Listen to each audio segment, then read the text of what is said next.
여호와여 영광을 우리에게 돌리지 마옵소서. 우리에게 돌리지 마옵소서. 오직 주는 인자하시고 진실하심으로 주의 이름에만 영광을 돌리소서.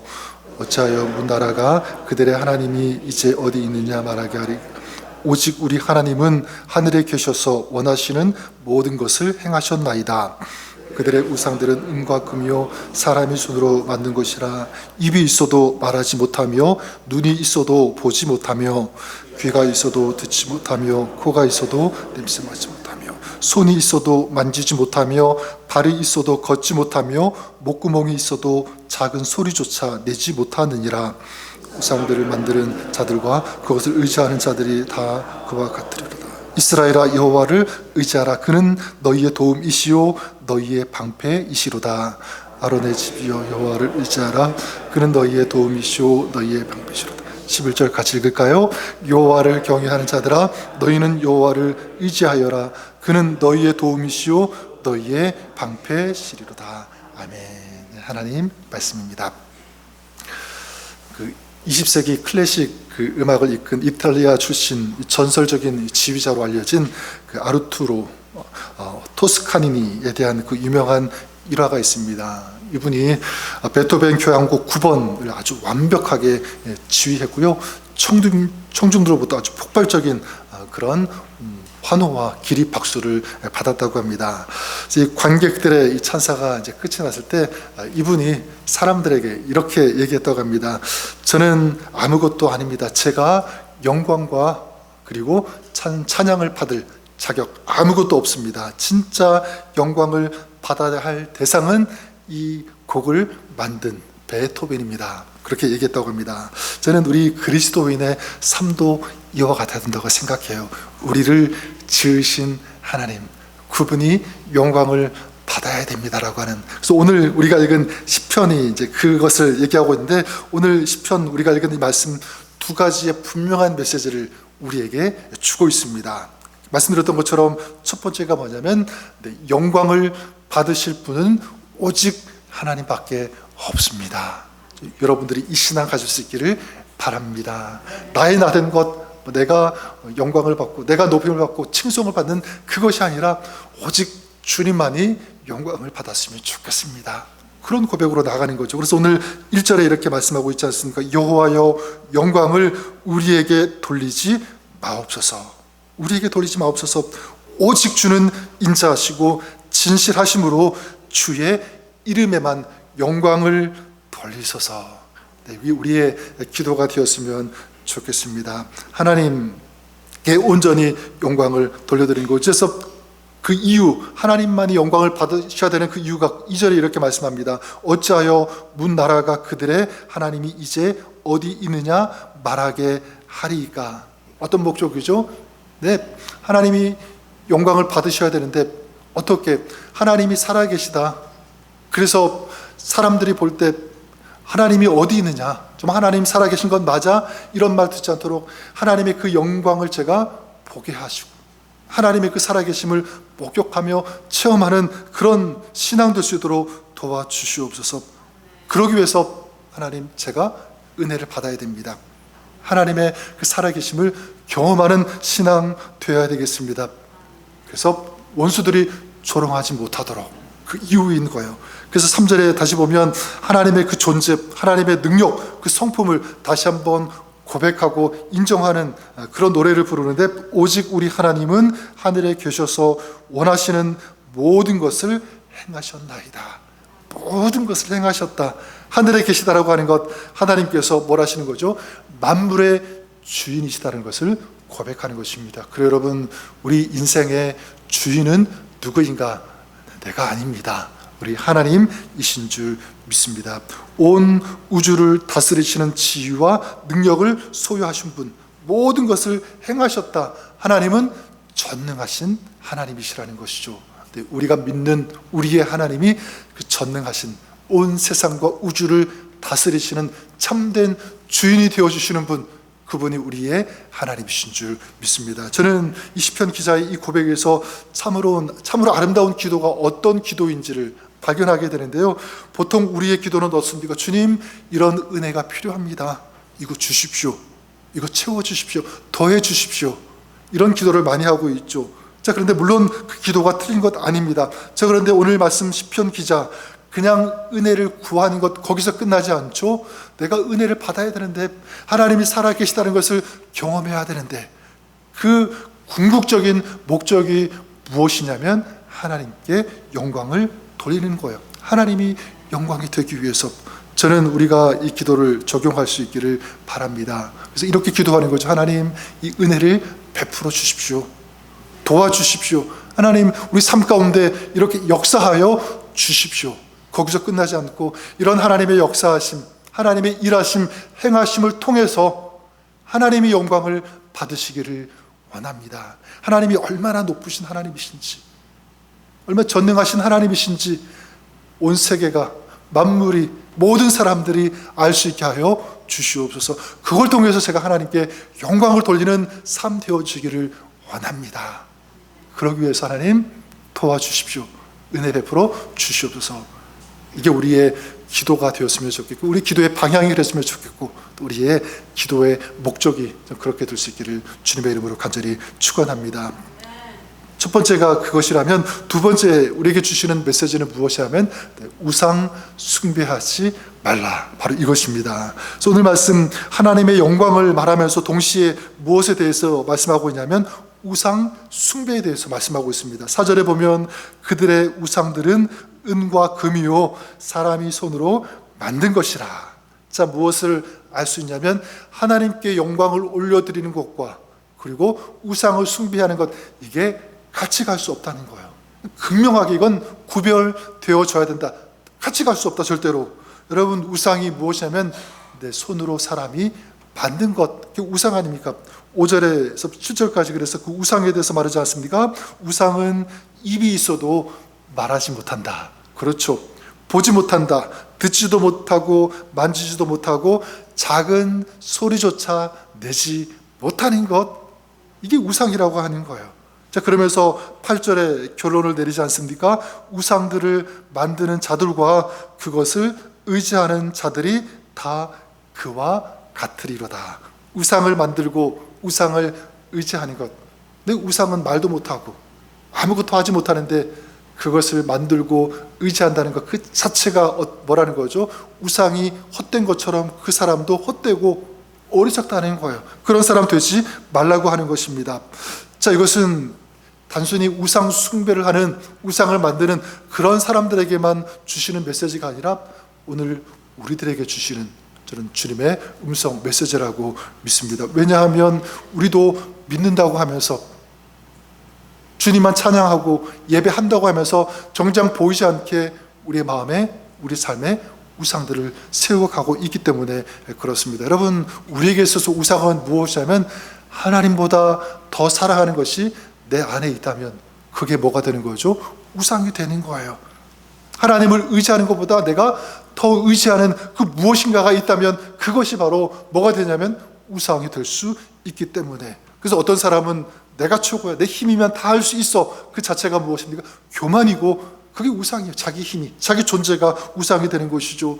내가 이런 것들이 있어야지만 내가 살 수 있다, 안정되게 살 수 있다, 그런 마음 가지고 있다면 그걸 의지하고 바라보는 것, 취하려고 하는 그것이 또한 우상이 될 수 있고요. 어떤 사람 같은 경우에는 자기의 어떠함, 자기가 세운 것, 또 자기가 이루어낸 것들을 자랑하는, 자기 이름을 드러내려고 하는 그런 사람도 있습니다.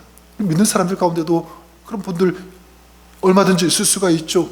근데 여러분, 이게 다 뭐냐면 그냥 사람이 만든 어떤 형상, 이런 것만 우상이 아니라 보이지 않는 더 끔찍한, 흉측한 우상이 우리 믿는 사람들 안에도 있을 수 있다는 것입니다. 하나님 없이 살 수 있다라고 하는 그런 마음, 그런 교만함, 자랑하는 이런 것들, 저는 그런 의미에서 저와 여러분들이 이 질문을 한번 나에게 던졌으면 좋을 것 같아요.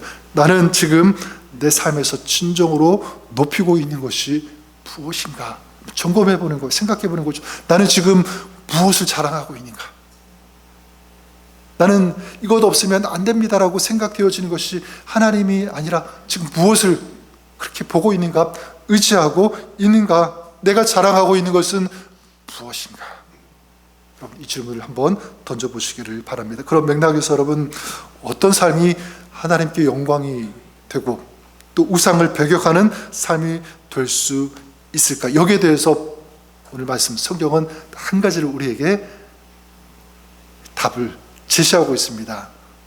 진정으로 하나님께 영광을 올려드리는 삶, 우상을 배격하고 우상을 무너뜨리고 이기는 삶, 한 가지 그 답을 제시하는데 그것이 무엇이냐면 하나님을 의지하라입니다. 하나님만 의지하라, 이것밖에 없어요. 그래서 9절부터 11절까지 뒤에 계속 반복적으로 선포되는 것이 무엇입니까? 이스라엘아 여호와를 의지하라. 아론의 집이여 여호와를 어떻게 하라? 의지하라. 여호와를 경외하는 너희들아 여호와를 어떻게 하라? 의지하라. 계속적으로 누구만 의지하래요? 여호와 하나님만 의지하라. 왜냐하면 하나님이 도움이 되시기 때문에, 하나님이 방패가 되어주시기 때문에 그렇다는 것입니다. 여러분 하나님을 의지한다는 것 무엇이겠습니까? 내가 아무 부족함이 없는 풍성한 삶을 살 때에도 누구를 의지하는 거죠? 하나님 의지하는 거예요. 내가 부족하고 연약할 때 하나님 의지하는 것 당연합니다. 당연히 그럴 수밖에 없죠. 하지만 안정되어질 때, 부족함이 없다라고 생각할 때, 이 정도면 살만하다고 느낄 때, 그때도 여전히 하나님을 의지하는 그것이 진정 참된 하나님을 의지하는 삶의 모습인 줄 믿습니다. 세상의 것들로 만족하는 것이 아니라 누구로 만족하는 거죠? 하나님으로 만족하는 거예요. 하나님께 맡기는 것. 그리고 계속 오늘 말씀에서 나오는 것처럼 하나님께 감사하면서 하나님께 영광을 올려드리는 그 삶 자체가 뭐냐면 바로 하나님을 의지하는 그런 삶이 되는 줄 믿습니다. 그렇게 하나님을 기억하고 주님께 맡길 때 오늘 말씀에 뭐라고 말씀하고 있습니까? 그는 너희의 도움이시오. 여러분 그래요. 우리가 하나님을 의지하면 하나님은 우리에게 무엇이 되어주신다고요? 도움이 되어주시는 줄 믿습니다. 도움이라고 하는 단어, 이 에셀인데 아담을 지으시고 하와를 돕는 배필로 하나님께서 붙여주시는데 그때 그 돕는 배필, 돕는다, 이게 바로 에셀이에요. 그때는 사람이 도와주는 거예요. 근데 여기 본문에서는 그는 너희의 도움, 다시 말해서 하나님 관점에서 본다면 내가 너희의 도움이 되겠다라고 하는 그런 뜻 아니겠습니까? 여러분 사람이 돕는 것은 한계가 있어요. 그렇죠? 내가 누군가를 도울 때 좀 아주 완벽하게 완전하게 도와주고 싶지만 그러지 못할 때가 참 많이 있지 않습니까? 그래서 미안할 때가 있어요. 그러나 우리 하나님은 능치 못함이 없으신, 전능하신 모든 것들을 하실 수 있는 그런 하나님이신 줄 믿습니다. 근데 하나님의 약속이 무엇입니까? 너희가 나를 의지하면 내가 너희의 뭐가 되어주시겠다고요? 도움이, 에제르가 되어주신대요. 얼마나 놀라운 말씀입니까? 저는 그랬으면 좋겠습니다. 우리가 살아가면서 사람의 도움을 받는 것도 참 중요합니다. 소중합니다. 아름답습니다.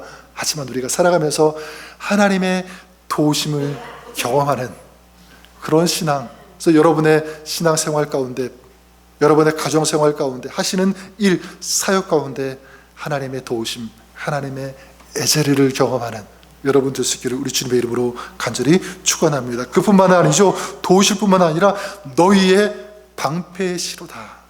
마겐이라고 하는 그런 단어. 방패가 무엇입니까? 전쟁 때 적의 공격을 방어하는 도구, 수단이 방패 아니겠습니까? 여러분 전쟁에서 방패 하나만 있어도 참 힘이 되는 것 같아요. 적의 공격을 나는 막을 수 있다. 그런데 하나님이 우리의 방패가 되어주신다면 그 전쟁 패배할 수 없죠. 승리할 것입니다. 근데 이 마겐 어떤 뜻이냐면 방패라는 뜻도 있지만 보호자라는 뜻도 있습니다. 하나님께서 우리의 뭐가 되어주신다고요? 보호자. 어린아이에게 있어서, 어린아이에게 있어서 부모는요 보호자잖아요. 든든하죠. 어디 가든지. 하나님이 우리의 보호자가 되어주셔서 우리가 어떤 상황 가운데 있든지, 어디 있든지, 무엇을 만나든지, 어떤 일을 하든지, 어떤 문제 가운데 있든지 하나님이 우리의 보호자가 되어주신다면 얼마나 기쁘겠습니까? 얼마나 큰 힘이 되겠습니까?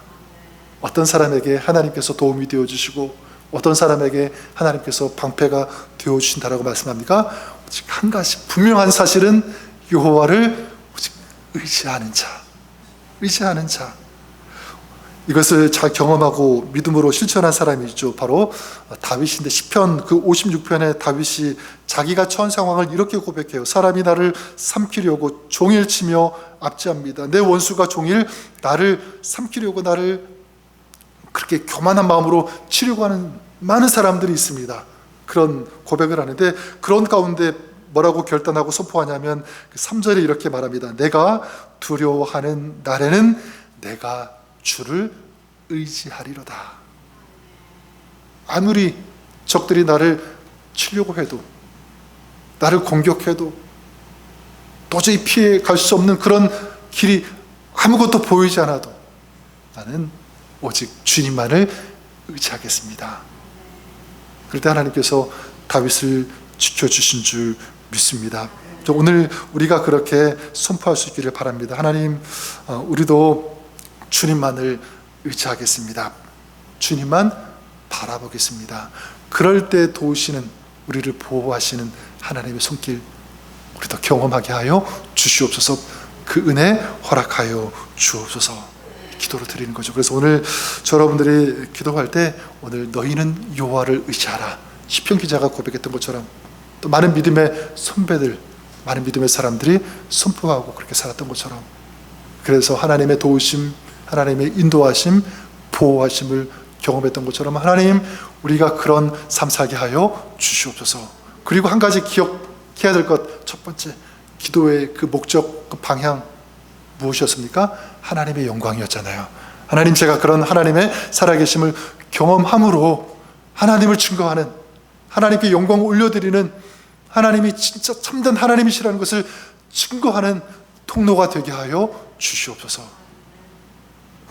이렇게 우리가 기도한다면 우리 삶 전체가 하나님께서 기뻐하시는, 영광 받으시는 삶 될 수 있는 줄 믿습니다. 우리도 하나님을 의지하면서 믿음으로 기도하고 하나님의 살아계심을 경험하고 그 하나님을 전하는, 증거하는 하나님의 영광이 되어지는 삶, 오늘도 살아가시는 여러분들 되시기를 우리 주님의 이름으로 간절히 축원합니다. 한번 기도하겠습니다.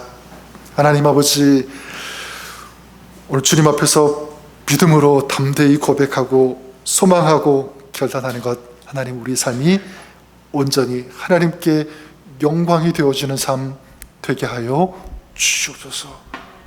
그러기 위하여 주님, 더욱 주님만을 의지합니다. 주님만 바라봅니다. 우리 마음속에 있는 우상 깨뜨려 버리게 하시고 무너지게 하여 주시옵소서.